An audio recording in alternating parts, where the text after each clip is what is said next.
So yeah, I talked to roomie or basically neighbor, something like that, about that is that I talked before on the last video where I was expressing myself on how you feel uncomfortable when someone says something but sometimes pulls away and perhaps does or take actions that are different from what they said, or perhaps you misunderstood or they misunderstood. There was like some noise in the communication, and that neighbor told me about the importance of maybe being able to tell them kind of what you experience, but also willing to do like a push and pull like interaction where you can express the positive things that you have that you feel towards that person, and then explain to them what made you feel uncomfortable, so that connection, that interaction can be a positive one. And perhaps if the other person takes into consideration your feelings and take action and show you that it's not a pattern for them,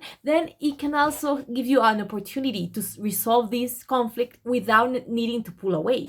Because anxiety sometimes happens, but it doesn't necessarily mean that it's going to be a pattern. So I was thinking, oh, how interesting. When you're starting to meet a new person, you don't really know them and they don't really know you. If you don't talk things out, or if you don't uh, basically express how you feel, how are they going to know if something was comfortable for you? So this technique that my roomie kind of explained to me, I found it very satisfying, very positive. I just applied it and I felt very comfortable being able to express what I felt in a positive way about this person, and then telling them what made me feel uncomfortable, and seeing that the other person reacted in a very mature, positive way, and also there was connection and positive in interaction. Like you could, the other person listened and I was able to express myself, and I also listened. So that's very cool about negotiating conflict.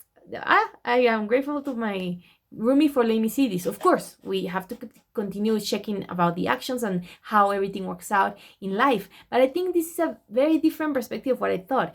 Sometimes it's not so much about right away taking action, but also being able to process and talk it out and communicate. So that's really cool. And being able to negotiate. That's the word. So what do you do when things like this happen? Do you negotiate as well? I would love to read your comment. If you haven't watched the video, you can check it out. I'm going to put it as a related video because it's a video previous to this one where I explain a bit what happened and what made me anxious. But anyway, I hope you're having a wonderful day or night whenever you see this. I mean, love, peace, and light be with us all, even though darkness is also very necessary.